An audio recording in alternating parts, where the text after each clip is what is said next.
तो नमस्कार, colonel Ajay CO Ajay astro money group first global astro finance digital channel से आपसे मुखातिब होता हूं। आज 24 मार्च सन 2024। दोस्तों, सर्वप्रथम मैं अपने चैनल और अपनी टीम की तरफ से सभी दर्शक बंधुओं को होली की बहुत बहुत शुभकामनाएं प्रेषित करता हूं। दोस्तों, होली बुराइयों पर अच्छाइयों की विजय है, सत्य की विजय है। सत्यमेव जयते, सत्य की हमेशा जीत हो, बुराइयों पर अच्छाइयों की हमेशा जय हो, ऐसा हमारा मानना है। ऐसी शुभकामना है। आज सभी को बहुत बहुत शुभकामनाएं। दोस्तों, आज के एपिसोड में हम चर्चा करेंगे गेहूं और चावल की। एक कमोडिटी तेजी की संभावना दिखा रही है, दूसरे के अंदर स्थायित्व या अब स्टेबिलिटी देखी जा रही है। सबसे पहले तो हम भावों के ऊपर चर्चा करेंगे और उसके बाद में फिर चर्चा करेंगे गेहूं और चावल की विस्तार से। पूरा एपिसोड ध्यान से देखिएगा। यदि पसंद आए तो चैनल को लाइक अवश्य कीजिएगा और सब्सक्राइब अवश्य कीजिएगा। सबसे पहले तो गेहूं दिल्ली के भाव ले लेते हैं। यूपी और राजस्थान मिल क्वालिटी के भाव 2600 रुपये बताए जा रहे हैं। श्रीगंगानगर राजस्थान में 2350 से 2480 के भाव हैं। दूसरी ओर सिवानी में 2430, हरदोई में 2440, गोरखपुर के अंदर 2400 से 2450, गोंडा में 2460 से 25 रुपये और बहराइच में 2375, नफजगढ़ 2350 से 2475, नरेला 2300 से 2425 और बेगूसराय में 2650 से 2700 के भाव बताए जा रहे हैं। अब जानिए चावल के भाव। दोस्तों, चावल मंसूरी 2925 रुपये, परमल 2900 रुपये के भाव।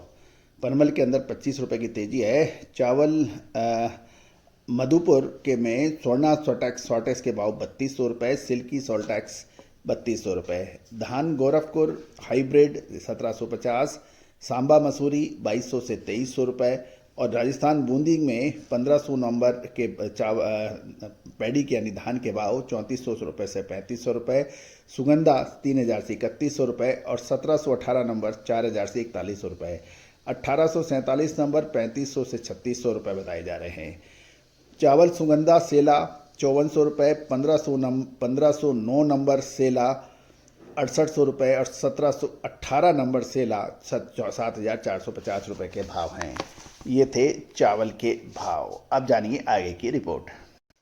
दोस्तों, चावल के अंदर आपको याद होगा हमने आपको तेजी का अग्रिम अनुमान दिया था और साथ साथ आपको बिकवाली के लिए भी सही समय पर आपको संकेत दिए थे। अब खबर निकल के आ रही है कि चावल में घरेलू और निर्यात मांग अब धीरे धीरे सुधरने की संभावना बन रही है और ये भी एक महत्वपूर्ण बात है कि कारोबारी जो काम कर रहे थे उन्होंने ऊंचे भाव के अंदर जो माल खरीदा, अब वो उनके लिए परेशानी का सबब बन रहा है। राइस मिलों ने जो खरीदारी की थी उनकी लागत काफ़ी महंगी हो गई है।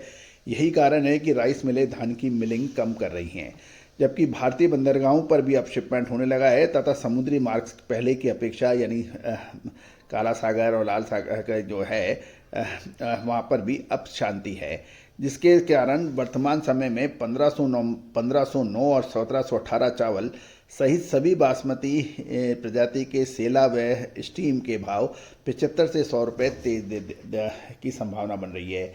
अब 1509 नंबर सेला 6800 रुपये ट्रक लोड में नहीं मिल रहा है। वर्तमान भाव पर अब चावल के अंदर तेजी की संभावनाओं से इनकार नहीं किया जा सकता।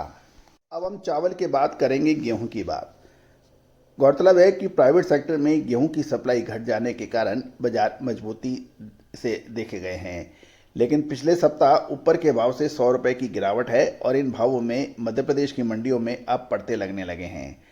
साथ साथ गेहूं के बाय प्रोडक्ट सूजी के अलावा अन्य प्रोडक्ट की बिक्री होली के कारण बढ़ गई है, लेकिन नए माल के आने के बाद कुछ स्टेबिलिटी लग रही है।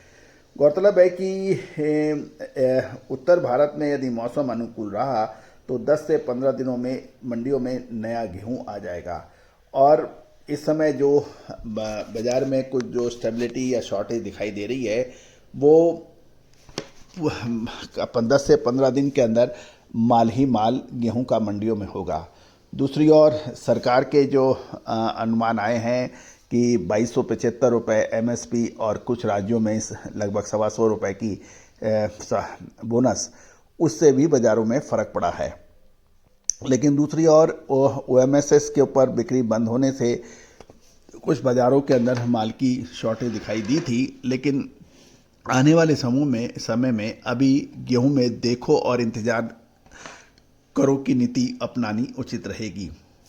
दोस्तों, आपको याद होगा अक्टूबर के अंदर हमने आपको गेहूं के अंदर सबसे पहले बम्पर तेजी का अनुमान दिया था जो अगस्त के महीने में, और 2 से 3 महीने में ही गेहूं के भाव शानदार आकाश छूने लगे थे।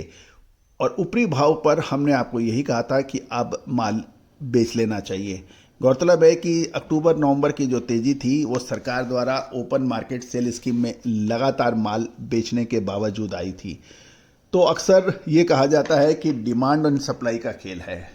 तो दोस्तों, डिमांड एंड सप्लाई का खेल तो है, इसमें कोई दो राय नहीं है, लेकिन ये अर्थशास्त्र की एकमात्र एक बिंदु है।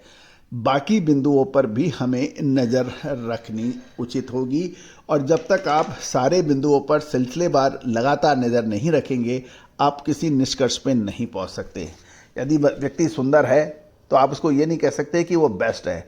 सुंदरता के साथ साथ उसका चरित्र भी अच्छा होना चाहिए, उसकी पढ़ाई लिखाई भी अच्छी होनी चाहिए, उसकी सोच विचार भी अच्छे होने चाहिए। ये तभी आप वो पूर्ण अच्छे व्यक्तित्व का मालिक होता है। उसी प्रकार बाज़ारों के अंदर खाली डिमांड और सप्लाई के ऊपर नज़र रखने से ही तेज़ी मंदी या उसका अनुमान लगाना उचित नहीं है। दोस्तों, गेहूँ चावल के ऊपर